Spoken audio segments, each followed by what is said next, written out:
Assalamualaikum warahmatullahi wabarakatuh. Perkenalkan, nama saya Elma Salsabila dari kelas Akuntansi 23A. Dalam video kali ini saya akan membahas topik penting dalam dunia bisnis dan manajemen, yaitu tujuan dan strategi perusahaan. Topik ini sangat penting karena menentukan arah, fokus, dan keberhasilan jangka panjang sebuah organisasi baik di sektor publik maupun swasta. Jenis-jenis tujuan perusahaan. Menurut literatur manajemen strategi, tujuan perusahaan bisa dibagi menjadi beberapa jenis, yaitu tujuan ekonomi. Tujuan utama hampir semua perusahaan adalah memperoleh laba dan meningkatkan nilai bagi pemegang saham. Laba digunakan untuk membiayai operasi, membayar karyawan, dan melakukan ekspansi bisnis.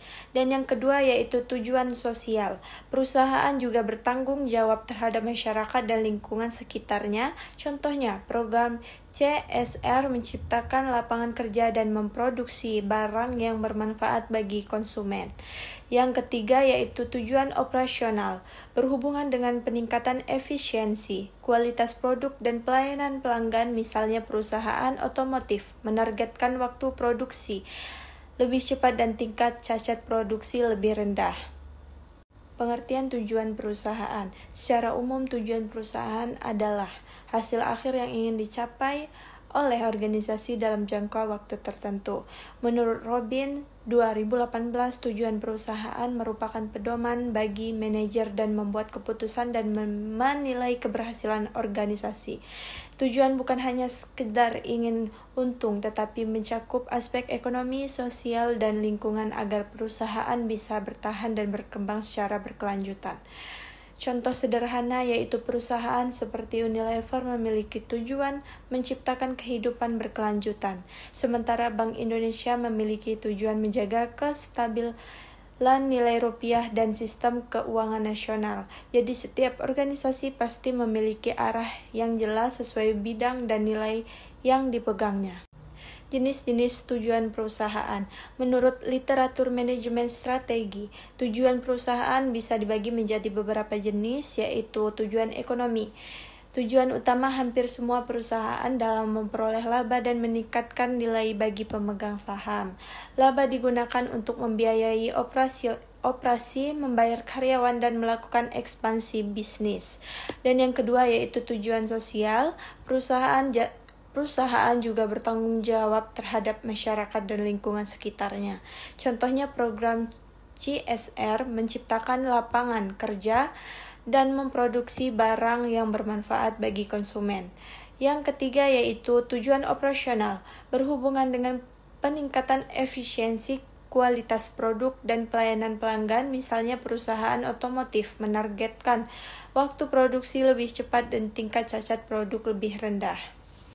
Dan yang terakhir ada tujuan pertumbuhan, meliputi perluasan pasar, pengembangan produk baru, dan peningkatan pangsa pasar. Contohnya perusahaan startup seperti Gojek terus memperluas layanan ke berbagai negara Asia Tenggara.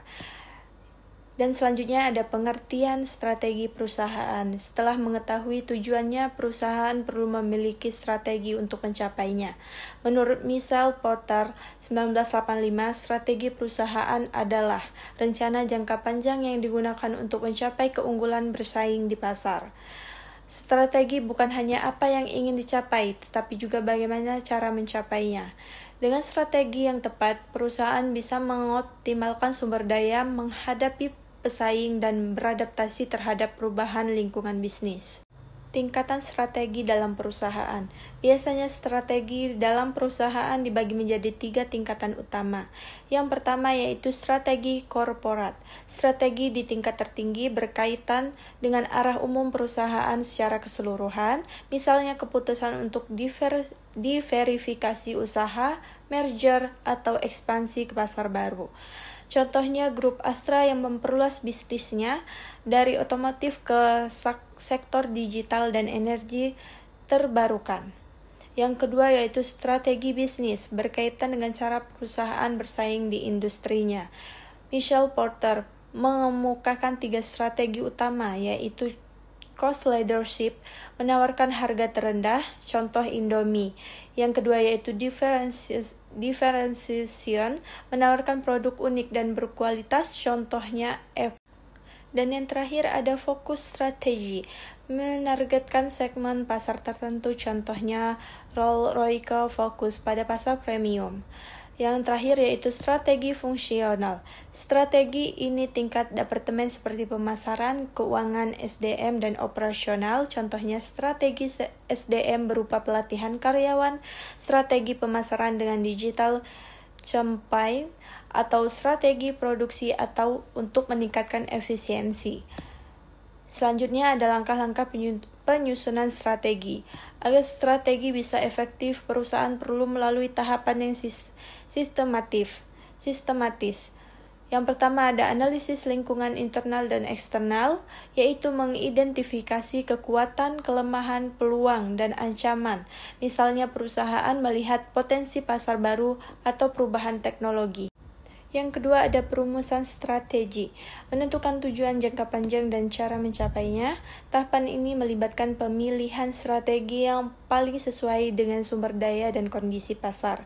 Yang ketiga ada implementasi strategi, melaksanakan strategi melalui program kerja, pembagian tugas, dan pengelolaan sumber daya. Dan yang terakhir yaitu evaluasi dan pengendalian strategi, mengevaluasi hasil pelaksanaan strategi dan melakukan perbaikan jika ada penyimpangan dari rencana awal. Contoh penerapan tujuan dan strategi perusahaan. Contoh 1 yaitu PT Telkom Indonesia. Tujuan menjadi perusahaan digital terdepan di Asia Tenggara.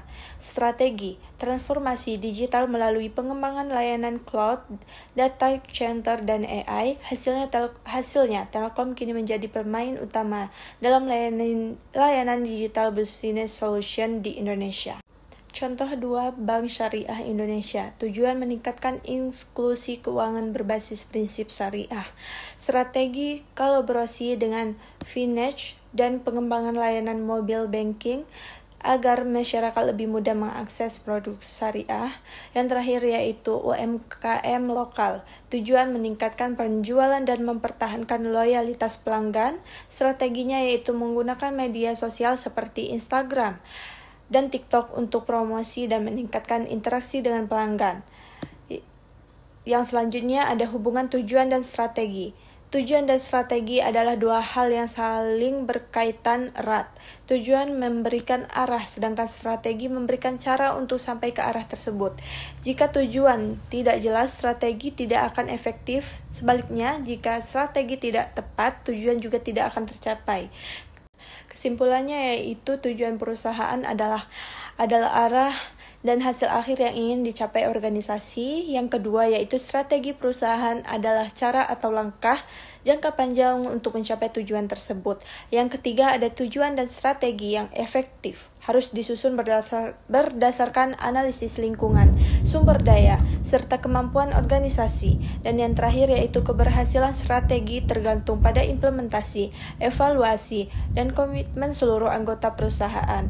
Dengan memahami hubungan antara tujuan dan strategi, perusahaan dapat beroperasi secara fokus, adaptif, dan siap menghadapi tantangan bisnis modern. Demikian penjelasan saya tentang tujuan dan strategi perusahaan.